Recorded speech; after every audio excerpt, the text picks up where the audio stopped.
Lo, we meet once again, traveller. Before we continue the Chronicles of Factoris, I would like to show you a log of all I have done in the construction of my habitation, which you saw behind me for a brief moment. In particular, these ones with a golden fill. For instance, Hang thee monster. I slew an agent of Soluker in that cavern last time. To sleep, perchance to dream, rest in thy bed to alter thy starting point, when the rocks impregnable are not so stout. And further, I created an ingot of iron. Forge thee the hardy iron. I drew 2 beasts thither and bred them, and I had also begun to plant some victuals. Have thy seed sowed on the ploughed ground. However, my favourite advancement, which I have not yet accomplished, is to construct an hoe imbued with a mystical ingot of metal, which they call netherite. The advancement is height. Have I done a good day's work? And it reads, upgrade thy hoe with a netherite ingot, then remember, to be or not to be. That is the question. Anyway, what shall we today? Well, first I think I am to show you mine habitation, for I did not do so expressly in the previous Chronicle. So from the exterior, it appears like so.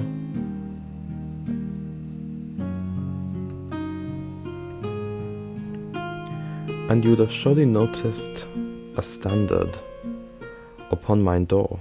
And let us take a closer examination of it, for it is mine own work.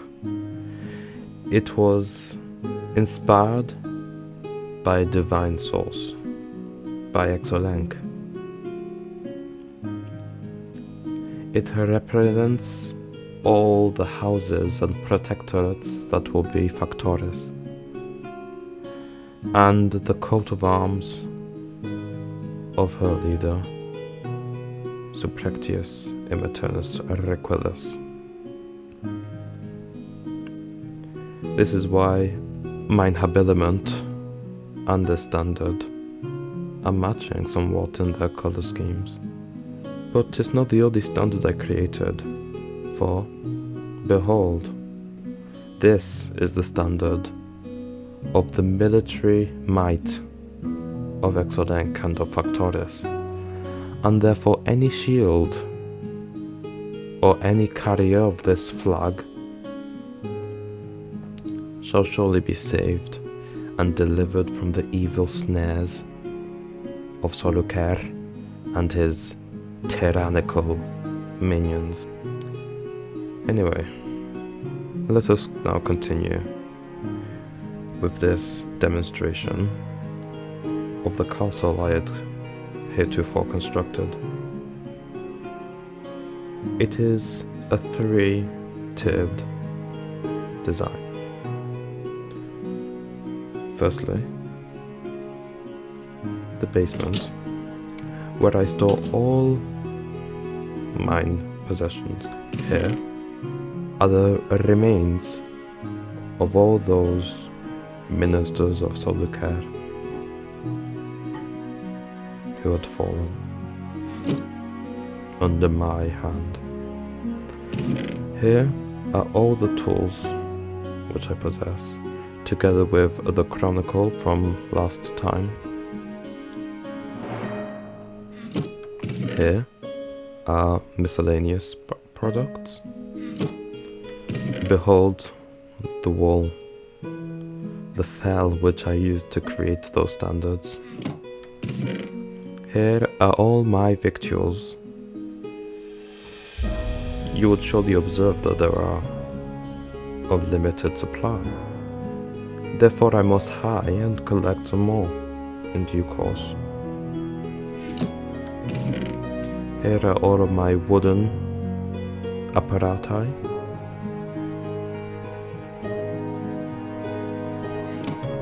And finally, here are all the possessions of nature herself, which I have extracted from the earth.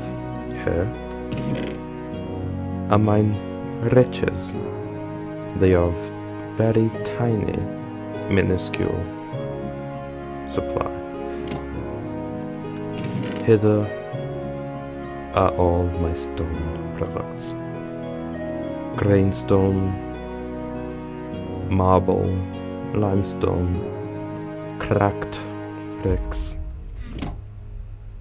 etc.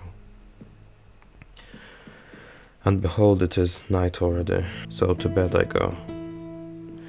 And on the morrow I shall hope to expand these riches somewhat, and to do that I believe it would be the behoof of all factores if I created better tools than this cobbled axe and pickaxe. Iron did on the anvil cool. It reads, smithy with thy hammer, an iron pickaxe, and I shall do the same unto a metal axe. And with these fabrications I shall go hither to the caverns and attempt to extract the earthen resources. I believe I am well armed. Axe, pickaxe, sources of light, and victual. Mayhap I shall create myself a shield on which to fall. I have one ingot of iron left for that express purpose. Satisfactory. Here it is. But it is bare. Did you not hear me say that surely any man with a shield upon this standard shall be saved and delivered from all manners of evil? Therefore, let me create such a shield. But first let me create a replica of this standard so that I do not lose it, for it is my own only one. Therefore, let me see. Any sheep I have shorn in the past, they shall retain their blue complexion. Aye, here it is. The most unnatural color of them all. Blue. And I received 3 wool.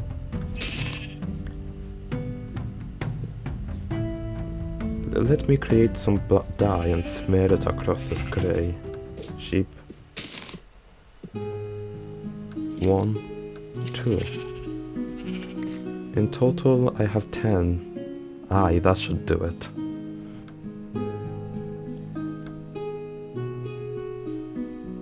One can create a regular blue banner, like so, and hence extract this one from the wall and copy it directly, like so. Behold, I now have twain, where once I had only one. Therefore, let me apply this upon this shield. And you will surely notice that it is not as resolved as that which is upon the wall. I know not why this is the case. It is unfortunate, but it will have to do, I suppose. Now let us tarry not here for much longer, for I have need to expand my treasury. Therefore, I shall see you once more when I am not under the clear celestial sky, but confined within the walls of a cavern. Aha, behold, a suitable projection. And behold further, a minister comes unto me already. Have at thee, monster, and I shall light my way, so that, for one, these ministers are repelled by the light, and do not seek my discomfort, for I do not suffer these wicked creatures to live. But the secondary reason is so that I can find my way back, for in times of peril I will surely be confused and be easily swarmed by those ministers which I sought to evade. Therefore, I regard this expedition with great circumspection,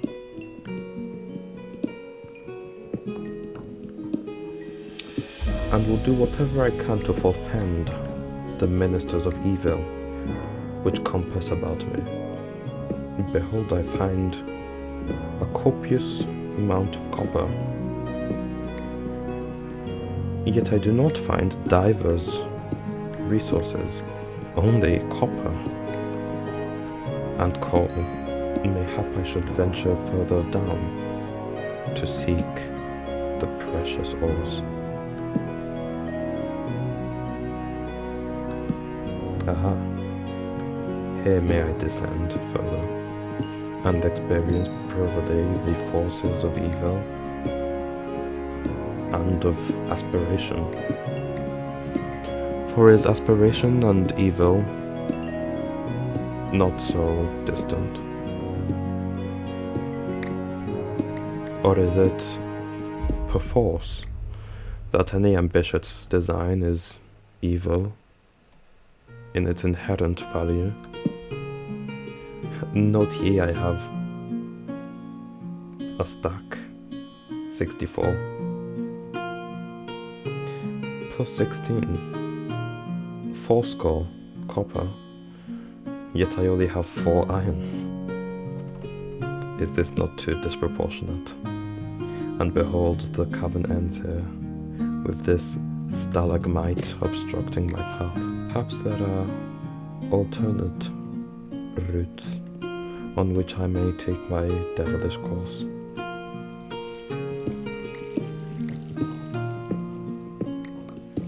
Behold, I have made myself down into the depths of the earth, where the rocks are no longer soft as they once were, but are hardened. And while upon mine artificial excavation of the earth, I happened upon these precious rocks. Surely I shall achieve an advancement upon contact with it. Yea, one day he gives us diamonds. Whatsoever does it read? Acquire ye most precious diamonds. What wondrous luck that I must happen upon these so naturally and coincidentally. And yea, I had obtained 5. Behold, red stone, not to be confused with red grain stone, of course, but this are just specks, dust of red stone.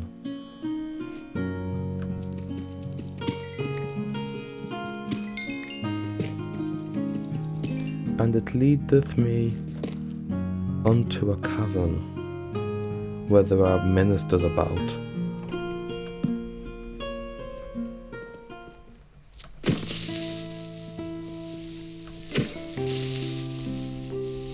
Surely I shall find more riches, but not without finding more agents of darkness.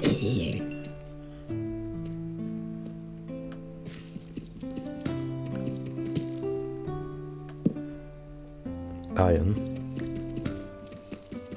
For behold, even mine own iron fabrication is near unto total disrepair.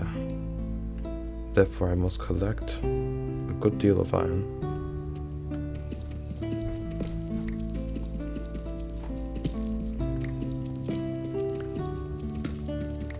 Unto which of the angels of Factores, of Exodank, hath delivered me unto this most wondrous place,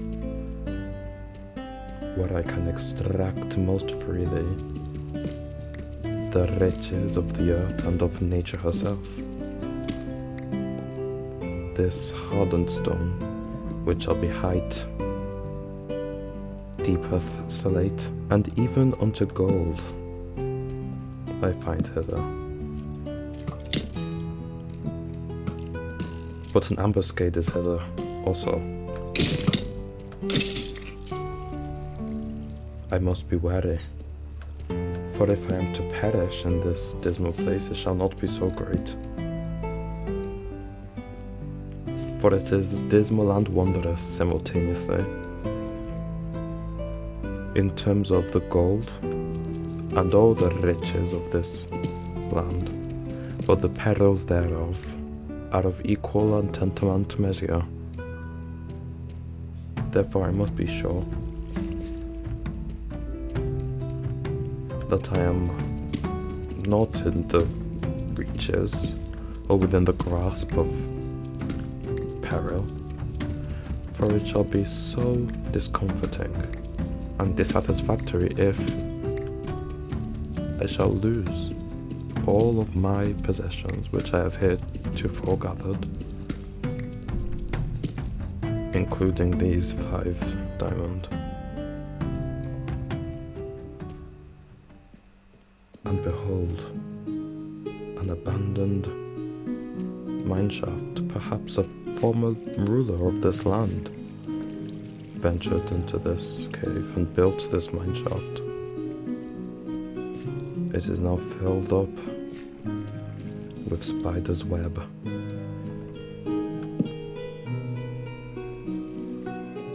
Therefore I shall not go that way so surely and so confidently.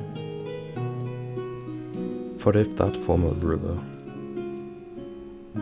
lived and perished, under what wise would that have been, and would I be so sure to forfend it?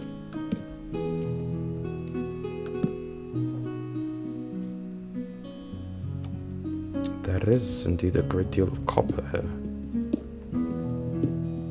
Therefore, let me extract a little bit thereof.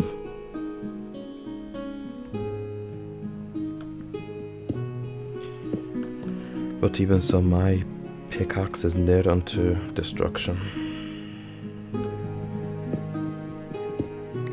Therefore I must postpone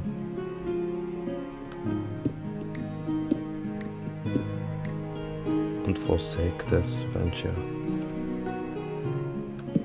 shortly, if I do not find a great deal of iron on which to replenish my fallen equipment.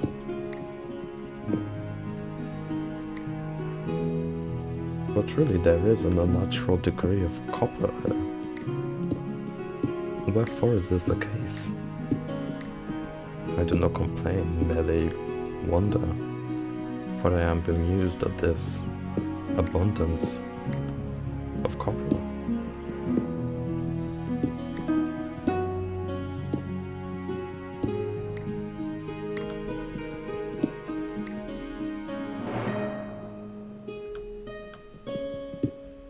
Yea, 1, 2, almost 3 piles of copper upon mine own inventory. And yes, more iron. And yet this entire place is charmed. Of good or ill I do not know, for it lures me. And if I am lured so, it may surely be to my downfall in the end. or it may be to my great behoof. Again, I do not know the nature of this. More red stone, I see. Oh, there she goes. Therefore I must hurry back to my castle. And heed not the abstract temptations of these natural riches, but must remember from where I plundered this place. It was from hither, I suppose? Yes. Indeed.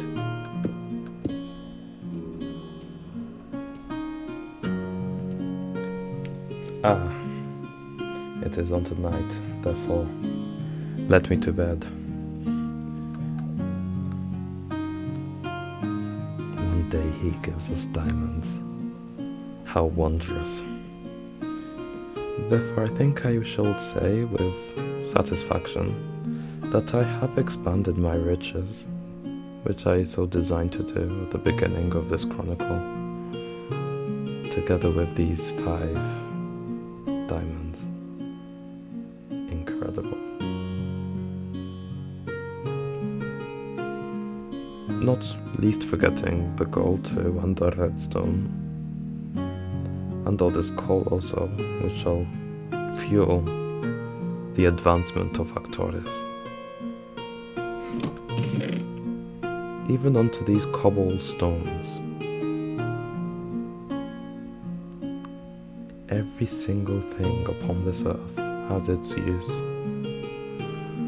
Upon the earth of Factoris and upon thine own earth.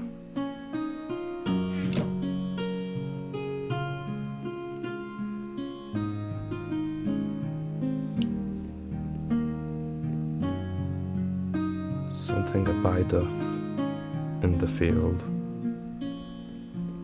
which has the capability of explosion. I shall not step foot out of that door. I do tell you there is something that will explode.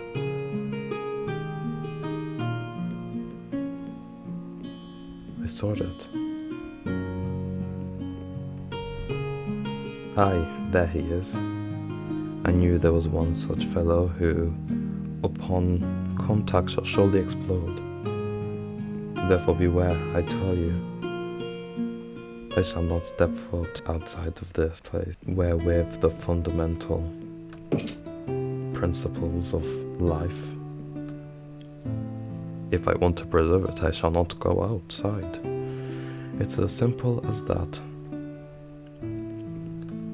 And surely you would notice I am smelting these resources which I so expertly and miraculously procured from the depths of the earth, and have manufactured an ingot of gold into a spade, but that is not its true purpose. Its true purpose is as a scepter, for it is to remind you of the majesty of Exolank, that he will deliver you from within the snares of death at any time, on any wise. And therefore this scepter upon mine hand is not of ceremony or court, but rather one of celestial vitality and effect. Further,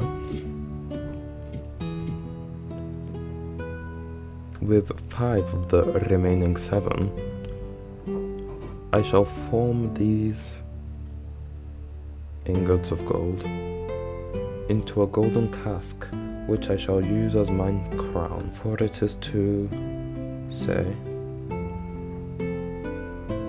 that the King of Factoris is with you, and shall be with you always, and shall be unto all the citizens of Factoris always and that the ministers of Soluker and Soluker himself cannot alter those principles by which I stand. That thy king shall be with you always,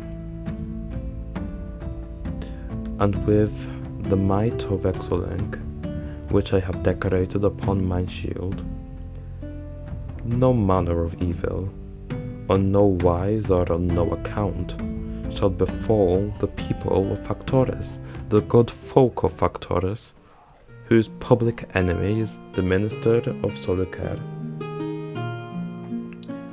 and Soluker himself.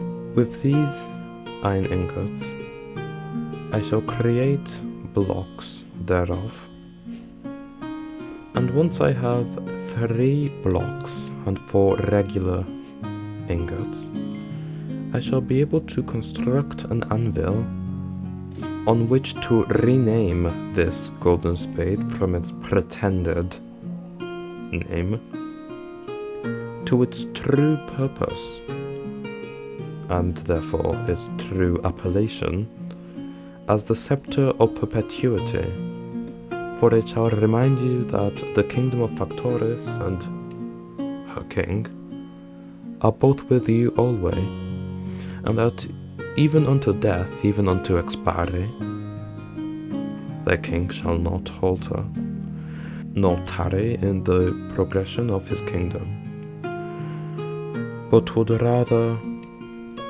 embrace and catalyze it, for in that wise all the members of Factoris shall advance. And 'tis near time to write my second Chronicle of Factoris. But I shall do that on the morrow, for it is getting late, as you can see. Behold the moon. Ah, here we are.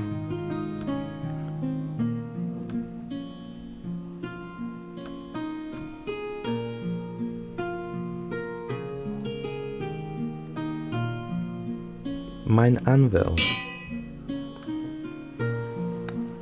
which I can use to rename the golden spade into the scepter of perpetuity.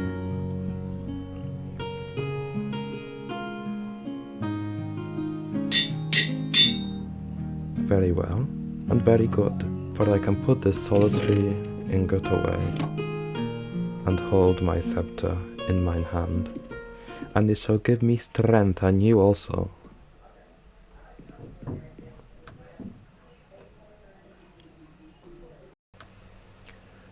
For being admitted the leader of Factoris, thy king resolved to make known his royal emblem, whereunto drew he heavenly inspiration. Further sought he to ascertain his regal stature, and was thus surprised at his sparse riches upon the examination of his coffers. Hence went he into the most perilous cavern, wherein he unearthed nature's wonders. She blessed him with divers minerals, diamonds withal, and, being sensible of the alluring charms devised by Soluker, hied back to the safe fortress in the serene glebe.